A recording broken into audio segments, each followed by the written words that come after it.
Assalomu alaykum. Navbatdagi brifing orqali aniqlanayotgan tabiiy gazdan noqonuniy foydalanish holatlari, ularning oldini olish maqsadida gaz ta'minot filiali tomonidan olib borilayotgan jarayonlar to'g'risida ma'lumot berib o'tmoqchimiz. Ma'lumki, aholi xonadonlari, ulgurji iste'molchilar tomonidan foydalanib kelinayotgan tabiiy gazning nazorati va hisob-kitobini inson omilasiz yuritish maqsadida zamonaviy hisoblagichlar o'rnatilgan. Gaz hisoblash uskunalari hozirda hudud gaz ta'minot korporativ tizim dasturiga ulangan bo'lib, bu bilan har bir gaz hisoblash uskunasining soatlik gaz sarfi ko'rsatkichlarining tahlili yuritiladi. Tahlil natijasiga ko'ra ma'lumotlarning barchasi tuman hamda shahar gaz ta'minoti bo'limlaridagi mas'ul xodimlarga taqdim etiladi. Ular esa har bir xonadon yoki obyektga borib, gaz hisoblash uskunasini qayta ko'rikdan o'tkazishadi. Ayni shu jarayonda aksar aholi hamda ulgurji iste'molchilar zamonaviy hisoblagichlarni chetlab o'tib yoki ularga tashqi ta'sir ko'rsatib tabiiy gazdan noqonuniy foydalanib kelayotganligi aniqlanadi. Ta'kidlab o'tamiz.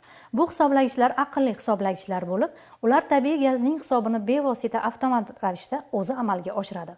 Ularni yechib qo'yib yoki tashqi ta'sir ko'rsatib, energiya resursidan foydalana olmaysiz. Agar foydalansangiz, noqonuniy hisoblanadi. Raqamlashtirilgan tizim orqali dastur asosida barcha ma'lumotlar ochiqlanadi, soha mutaxassislariga ko'rinib turadi. Xatlov jarayonida ba'zi aholi xonadonlari kechki payt hisoblagichni yechib olib, rezina shlang yoki boshqa quvurlar orqali tabiiy gazga noqonuniy ulanib, foydalanib kelishmoqda. Bu esa nafaqat gaz ta'minotiga, balki iste'molchining o'zi uchun ham iqtisodiy zarar hisoblanadi. Achinarlisi, fuqaroning ushbu noqonuniy xatti-harakati qonun doirasida javobgarlikka sabab bo'ladi. Ta'kidlab o'tamiz, mutaxassislar tomonidan aniqlanayotgan noqonuniy holatlar tegishli tartibda rasmiylashtirilib, huquqni muhofaza qiluvchi idora vakillariga topshirilmoqda. Raqamlarga e'tibor qaratsak, joriy yilning dastlabki oyida filial xodimlari tomonidan 933 ta tabiiy gazdan noqonuniy foydalanish holatlari aniqlandi. Hisob-kitoblarga ko'ra, ushbu noqonuniy xatti-harakatlar sabab filialga 14 milliard 765 million so'm miqdorida moddiy zarar yetkazilgan.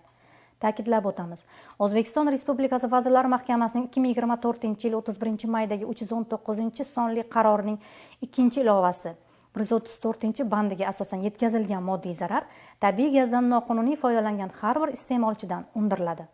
Hurmatli iste'molchilar, tabiiy gazdan to'g'ri foydalaning, chunki har qanday noqonuniy xatti-harakatingiz raqamlashtirilgan dastur asosida ochiqlanadi, to'g'ridan to'g'ri ko'rinib turadi. Buni unutmang. Salomat bo'ling.